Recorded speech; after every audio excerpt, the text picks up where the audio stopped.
남욱 변호사가 이제 2022년 11월에 이제 주요한 진술을 했었습니다. 예. 그러니까 과거에 자기가 유동규 씨를 통해서 이재명 대통령의 최측근인 정진상, 김용에게 3억 원을 건넸다고 예. 진술을 했는데 작년 9월에 갑자기 이 진술을 뒤집으면서 예. 왜 그런 거냐라는 의아함이 있었습니다.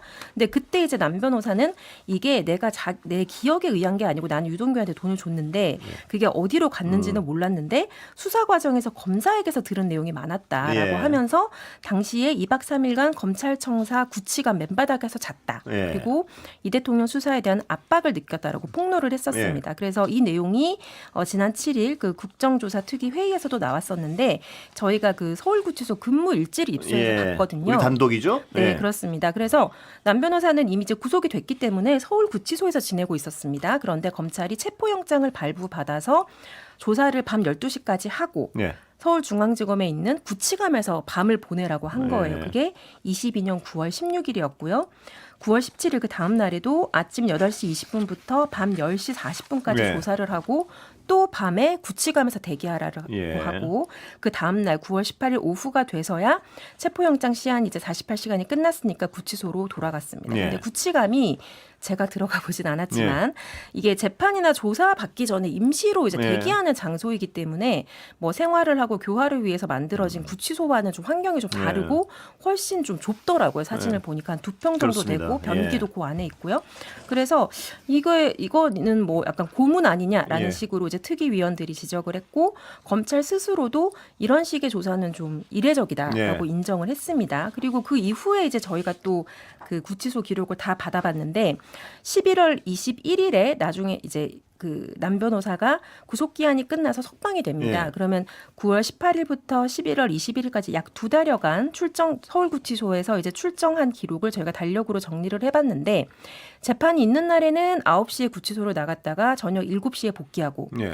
근데 재판이 없는 날은 검찰 조사를 많이 받았어요. 네. 그래서 검찰 조사 받은 날이 17일인데 이 중에 14일이 심야 조사 혹은 휴일 조사였습니다. 예. 그러니까 형사소송법이 개정되면서 밤 9시를 넘긴 심야 조사는 지금 제한되고 있는 상태인데요. 예. 뭐 심했던 날을 좀 찾아보면 일요일인 10월 9일에는 아침부터 밤 11시까지 조사했고 그다음 월요일, 화요일까지 3일 연속 심야 조사를 했었고요.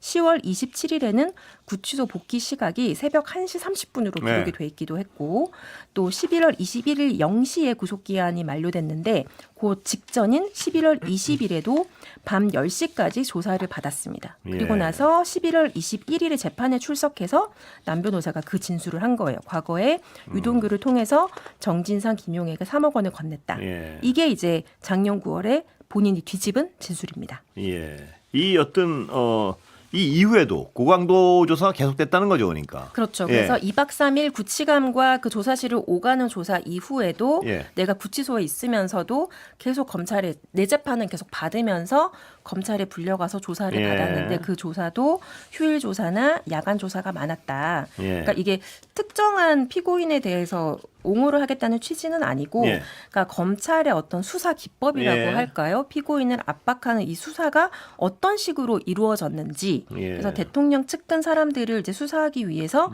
어떤 조사가 있었는지를 단적으로 보여주는 예가 되는 것 같습니다. 예, 모포 한 장 던져놓고요. 2박 3일. 예. 그리고 이런 다음에 진술들이 다 바뀌었고요. 실질적으로. 어떻게 보십니까, 신인규 변호사? 예. 이건 매우 심각한 인권 유린, 인권 침해, 뭐 가혹행위로 볼 수 있을 텐데요.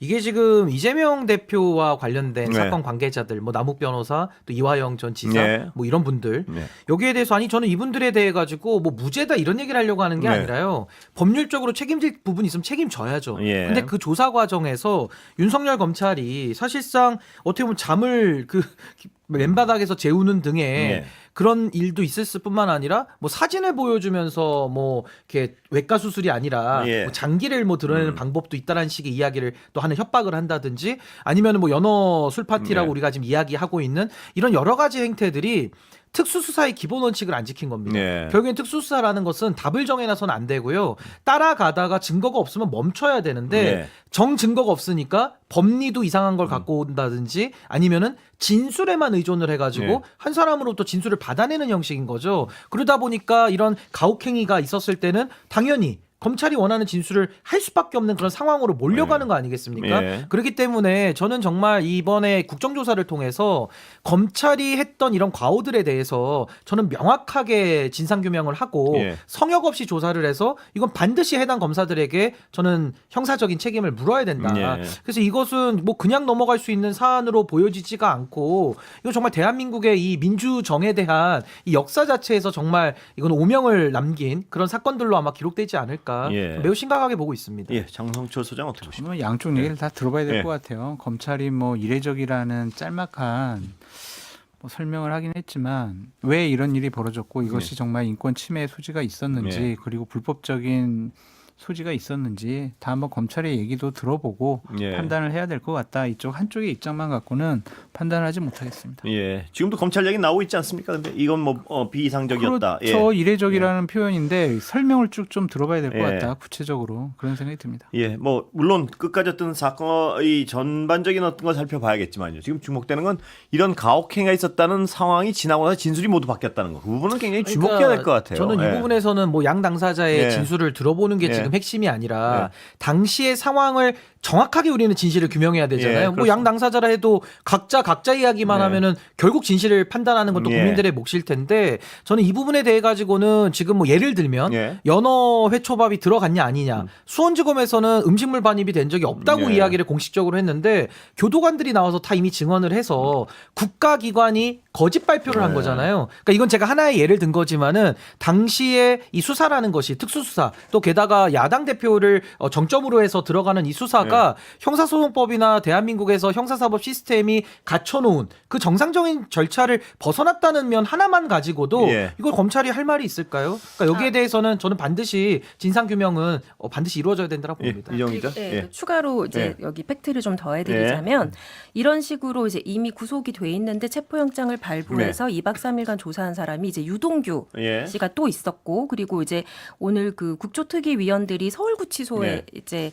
서울구치소장을 만났어요. 그래서 네. 서울중앙지검 구치감 이제 현장 답사를 할 때 이제 보고를 받았는데 서울구치소장 말로는 그 구치감에서 2박 3일을 지낸 사람은 유동규 남욱밖에 아, 그래요? 없었다라고 네. 말을 했다고 해서 그러니까 이게 이제 객관적으로 좀 이례적인 조사였던 거는 맞는 것 같고 예. 그러면 왜 이 특정인들에 대해서 검찰이 이렇게 했는지는 네. 검찰의 좀 해명 내진 설명을 지금 충분히 들어야 되는 상황인 것 같습니다. 예. 이례적인 것인지 불법적인 것인지 예. 그것부터 좀 구별을 해야 될 것 네. 같다라는 좀 생각이 들고 이게 뭐 검찰의 수사 노하우인지 아니면 진짜 정말 뭐 이재명 대통령의 측근들부터 엮어가지고 이재명 대통령까지 수사의 칼날 옥죄려고 한 것인지 그런 것도 그렇게 보여져요. 그렇게 네. 보여지긴 하는데 그런 것들에 있어서 불법적인 부분이 정말 있었는지 그 부분은 조금 더 확인해 봐야 되지 네. 않을까. 그러니까 네. 저도 구분응선 왔다고 네. 거의 보는 거라 네. 제가 이렇게 확신에 차서 네. 이야기를 하는 건데 뭐 증거가 더 필요할 수 있겠죠. 앞으로 더 나올 거라고 저는 봅니다. 가장 제가 최근에 좀 기가 막혔던 것은 그 서민석 변호사랑 박상영 네. 검사의 전화 녹취 중에 둘이서 전화로 얘기하기가 곤란하니까 만나서 얘기하잖아요. 네. 아니, 도대체 무슨 이야기를 하길래 검사와 그 이화영 지사 변호인이 예. 전화로도 얘기를 못 나눕니까? 그럼 그 네. 둘이 만나서 했던 그 대화는 우리가 뭐 녹취가 따로 뭐 현장 녹음이 있는지는 모르겠습니다만 예. 이미 그 녹음만 우리가 들어봐도 이건 너무나도 부적절하거나 아주 위법적인 행동이 있었기 때문에 전화상으로도 얘기를 못 나눌 정도의 일을 벌인 거 아니냐라는 게 네. 추정이 되잖아요. 네. 그 대화 속에서. 그러니까 전 이것은 박상영 검사를 비롯한 전 검찰이 뼈저리게 이제는 예. 반성을 해야 되고 그 윗선까지도 저는 반드시 규명이 돼야 된다고 예, 봅니다. 장 소장 말씀대로 어떤 사건의 실체에 대해서는 보다 더 확실해야 되는 건 뭐 언제든 분명하죠. 그런데 지금 이게요. 아까 이게 그 대통령과 관련된 예. 문제란 말이에요. 예. 그래서 막 한쪽에서 주장하고 한쪽에서 발표하는 여러 가지 자료를 갖고 예. 일방적으로 막 몰아가서 검찰은 정말 나쁜 예. 집단 이렇게 한다고 하는 것이 예. 저는 민주당이나 대통령이 그렇게 좋게 작용하지 않을 것 같아요. 이런 상황일수록 좀 더 냉정하면서 네. 차분하게 관련 자료들을 다 모으고 제대로 좀 살펴봐야 되지 제대로 않을까 살펴야죠. 그런 예, 생각이 예. 듭니다. 그런데 이런 부분에 있는 것 같아요. 지난 몇 년 동안 검찰이 모든 정보와 수사권을 집중된 검찰이 일방적으로 발표하는 걸 국민들 모두가 듣고 있지 않았습니까? 근데 그걸 이제 수정하는 과정에서 그 역에 대한 증거 뭐 이런 것들에 대해서는 그것도 일종의 균형 아닐까 하는 생각도 들고요. 근데 예. 권수민 의원 이렇게 말씀드려볼게요. 지금 집권한 지 1년이 예. 넘었단 말, 1년 정도 돼간단 말이에요. 법무부 장관도 뭐 민주당 출신의 법무부 장관이고 검찰 지휘부도 다 민주당에서 임명을 한 거잖아요. 감찰 많이 했을 거예요. 자료 다 살펴봤을 거예요. 그런데 공식적인 그런 감찰이나 자료 살펴본 거에서 발표되는 것이 아니라 이런 식으로 좀 외부에 뭔가가 자료들이 흘러나와가지고 일방적으로 막 몰고 가는 것이 과연 맞는 해결 방법인가 네. 좀 그런 생각이 듭니다. 근데 저는 좀 생각이 다른 게 네. 이게 무슨 검찰을 집단으로 악마화하자는 건 저도 반대합니다. 네. 검찰에서 지금도 이런 특수수사 과정에서 나쁜 짓을 한 사람들만 핀셋으로 네. 그것도 그분들이 저지른 죄가 있다면 그 죄에 맞게 우리는 책임을 묻는 게 네. 맞으니까 저도 집단화할 생각은 전혀 없고요. 만약에 이게 수사가 조작이 됐다라는 것이 이제 확인이 되면 네. 그 자체가 범죄 아닙니까?